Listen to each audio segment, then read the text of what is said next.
Hello friends, welcome back to my channel. So today we are going to see a machine coding interview question that is pagination in React.js. So in many places we'll get a requirement that we have to show the data in the table format, and along with that we have to create the paginations for this. So I'll show you the demo. So this is how we are going to build pagination in React.js. So here we have 26 records, and then intentionally I'm taking 26 records that I'm fetching one fake API, and then I'm getting these records. And then we are showing 5 records per page, and then hence like we'll get 6 page. So this is how we are going to build. So if I click on 4th page, so I'm getting the data from the 4th page, and then 6.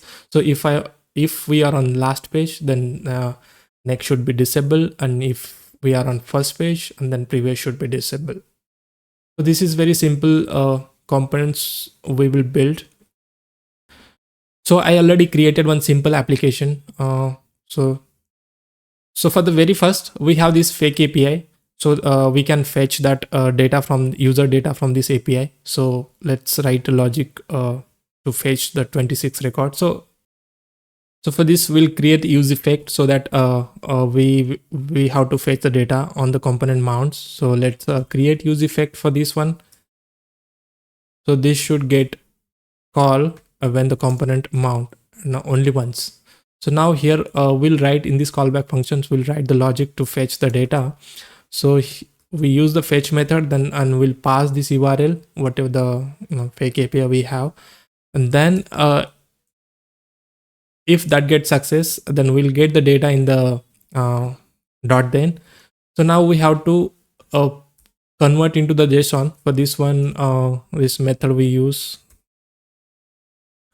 So here just we'll try to see whether we are getting correct data or not. Console.log result.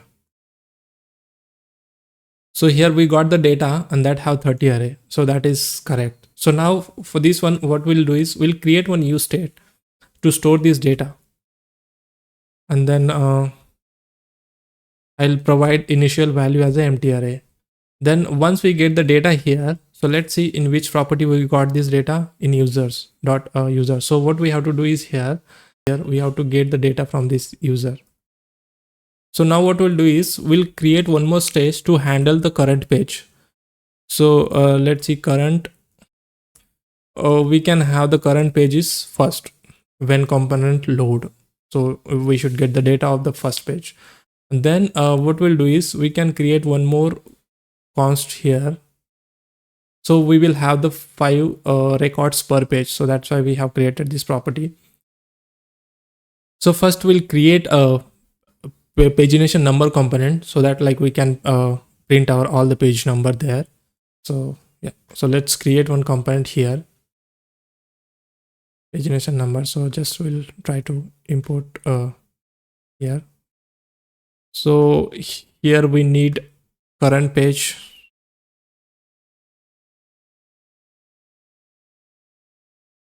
This current page, and then we need this set current page here. This is both property we need here.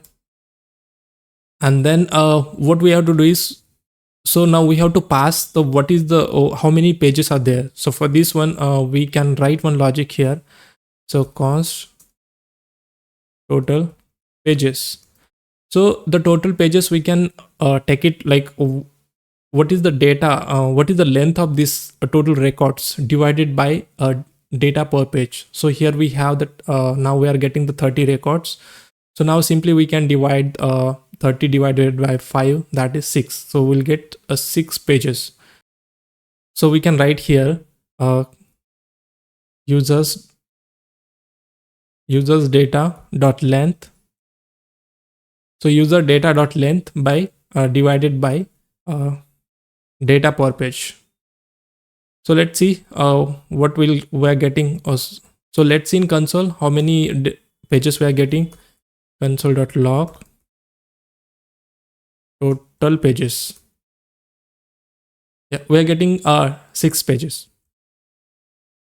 So basically like I was telling earlier, so we are taking 26 page.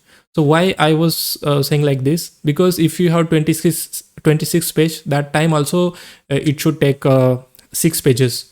So here, suppose if we have 26 and then divided by 5, then we'll get the result as a 5 point something, 5.1 or 5.2 something.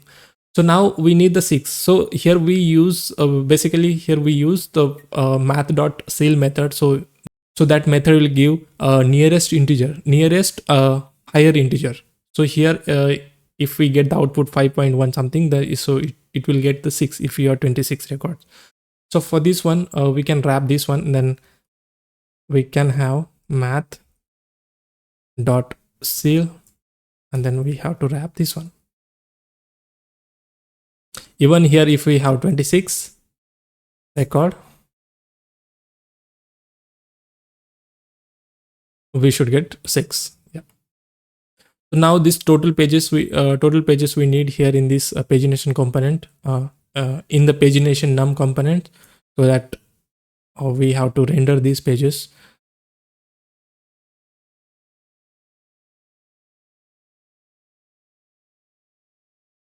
So we have passed total pages. Now what we'll do is we'll receive all those props here. I'll simply destructure it. I destructured all properties and received here. So now what I'll do is I'll have here previous one button, that is preview, and then I'll copy paste it, and then I will have next. This I'll give some this emoji. For this I'll have one emoji here, and then for this next I can have, so it will look good.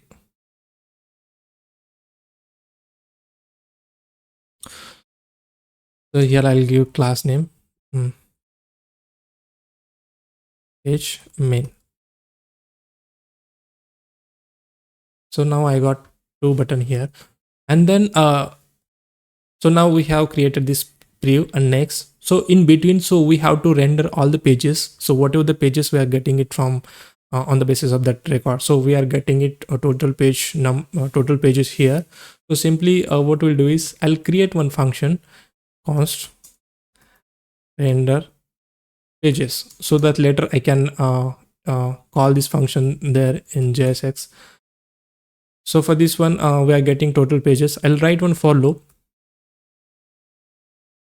So I'll start I is equal to 1, and sorry, I is equal to 1, and then what I'll do is I will have this. So I have to loop this for loop till total pages are equal to. So now what I'll do is I'll create one array, const pages equal to empty array, and then I will push those so I'll push those button inside these pages. So here it will do pages dot push, and then I can write one button here. Inside this button I will have key is that key is index. Then I'll have I will provide this I here.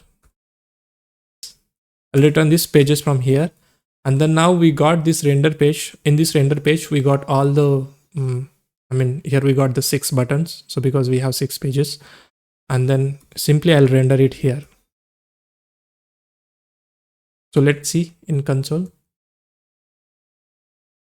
So now we got all pages here. So now what we'll do is I'll provide this class name now button, and then same class name here,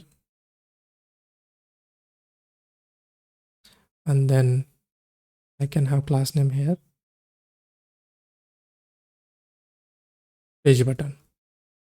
So also we have to provide this on click event here, so that like it will change our current page. set current page is equal to current page -1. And then here we have to give current page is equal to current page plus 1. The same thing here, just we have to pass this. So same thing here, we have to provide this I value, so that current page. So if we clicked on third page, so it will set the value as a 3 here. So just for demo purpose, so let's see, are we getting the correct value or not here. Current page, we got 1. Now I'm clicking on 5, 6. Yeah, we got the correct page here. So it means, and now I'll just do the previous, next. Even I'm getting correct page here. So I'll create one more component, that is pagination data, so that we can pass that our current record data. Here we have created one pagination data component. So simply we have to import this here, pagination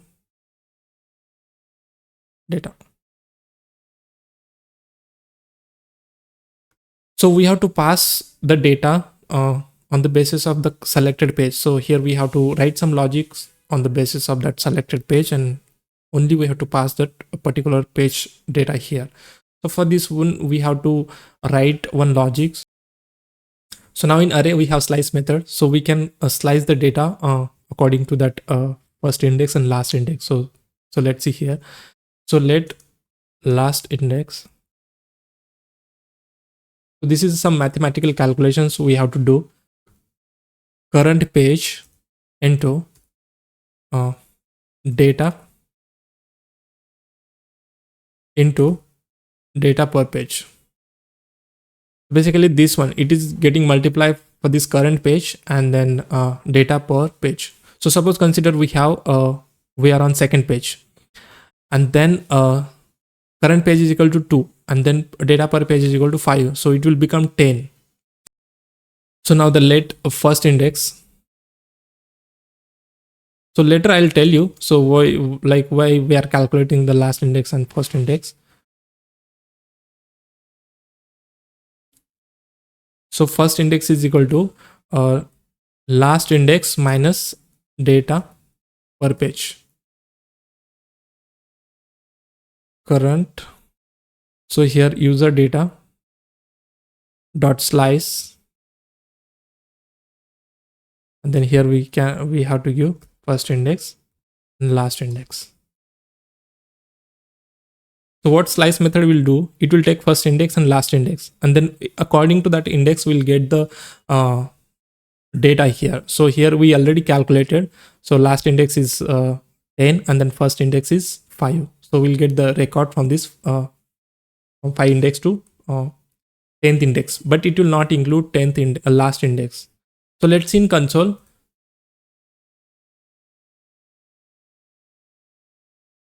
Current data. So we already wrote the current page change logic here. So just we'll check what inside this current data we are getting. So now I will click on second. So now I got the records from 6 to 10. Yeah, that is correct. That is expected, right? Now I'll click on fifth page. So now we got the record from 21 to 25. So now I'll click on 6. So it means like this is how we have to get the data on the basis of page selection. Only this 3 line of code will calculate first index and last index, and according to that data it will slice, and then it will provide the current data. So now simply we have to get this current data, and then we have to pass it here. So current data is equal to current data. So let's go inside this pagination. Now what we'll do is we will create one table so that we can show our whatever the data which is receiving it from parent.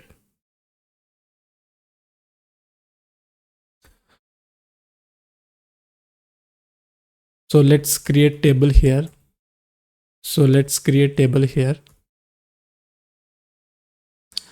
So inside the table we'll have we can have table head, and then parallelly that we have table body.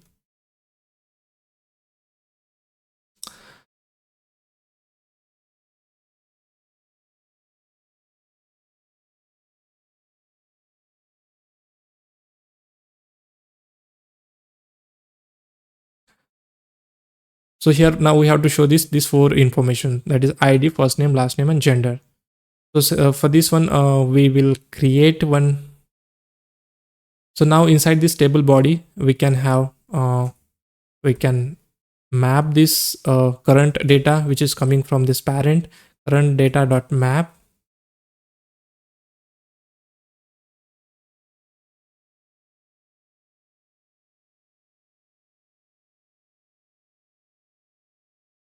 Then here we can have,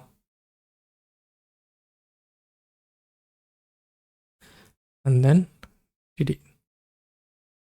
Just we'll copy paste this one, and now here we'll have data dot id.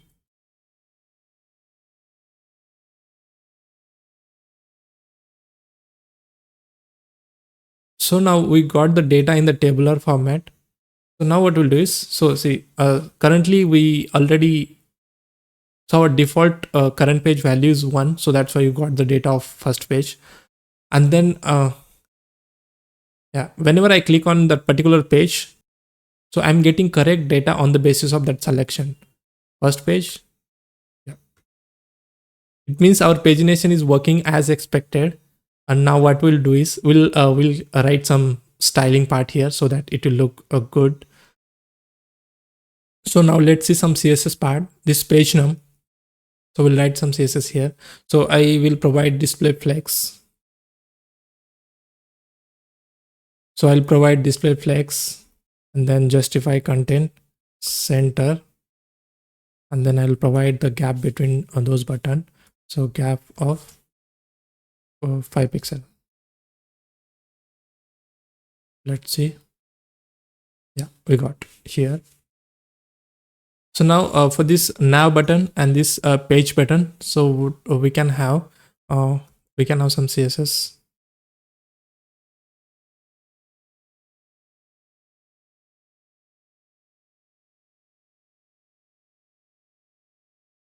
We have the border none, and padding we give 5 and 10 pixel, and font size 16, and then radius 5, and then cursor is pointer. So let's see in console.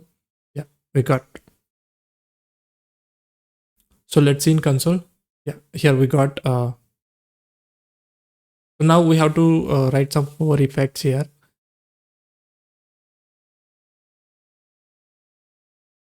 Yeah, that is working. So here we forgot one logic is whenever we click on first and last page, so according to that previous and next should be disabled. So it is, but it is not getting disabled. And then also we should highlight that page. So whichever we on currently. So this is a page. So we are getting all the pagination number. So we have to provide one more class, whether that is page is active or not. So here we have to pass one more class. So that's why here we'll get in that backtick. And then this is existing class. And then now what we'll do is, so here we'll write one more condition here. So if current page is equal to I, and then provide this active class here. So now we can write some CSS for this active here. We simply copy paste it from here. So we need a same color and then background color and color. I refreshed it.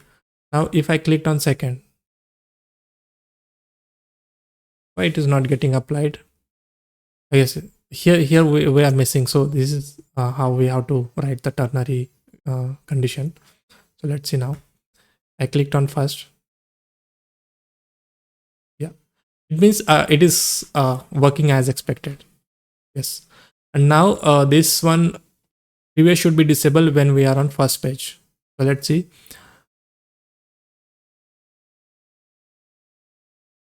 Disable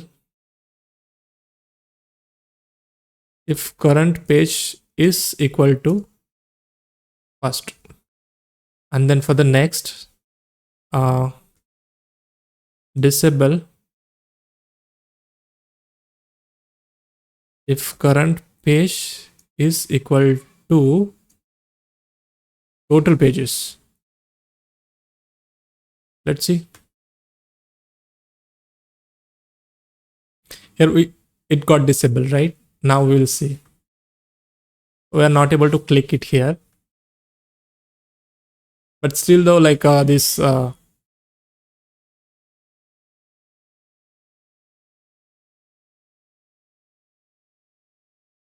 let's see. Yeah, so this previous is got disabled. Now we are seeing in disable state. So when I click on last, this is also getting disable state. So for this one we can write some CSS so that's look good. Let's see. So these are the nav buttons. So I'll just if it is disabled, then background color this, then cursor is not allowed, and then normal color is, font color is this. So let's see. So whenever we are on first, we are not able to select anything, and that is completely disabled. On 6, it means it is working as expected. So now we'll apply some CSS part to this table. So let's see. So here what we'll do is this is a table, and then you can write some style here. I have applied this style, width is 100%, border collapse, and then text align center. So let's see. Yeah. And then now we will provide some border here. Now we'll apply some CSS to this th and this td, the table head and then table data. So for this th, we have provided the border 1px solid black, and then for td also we have provided same. Just the difference is we have provided background to this header head so that we can differentiate between header and then actual records, actual row. So now it's looking good, and then let's see. So when I click on next, so we are getting correct data, and then if we click on first, then previous is disabled, and then if we click on last, and then next is disabled. So yeah, so this is how we create a pagination component in React.js. So I hope you understood this video. Then if you like, then please subscribe to my channel to get to know such a more interview related question. Thank you.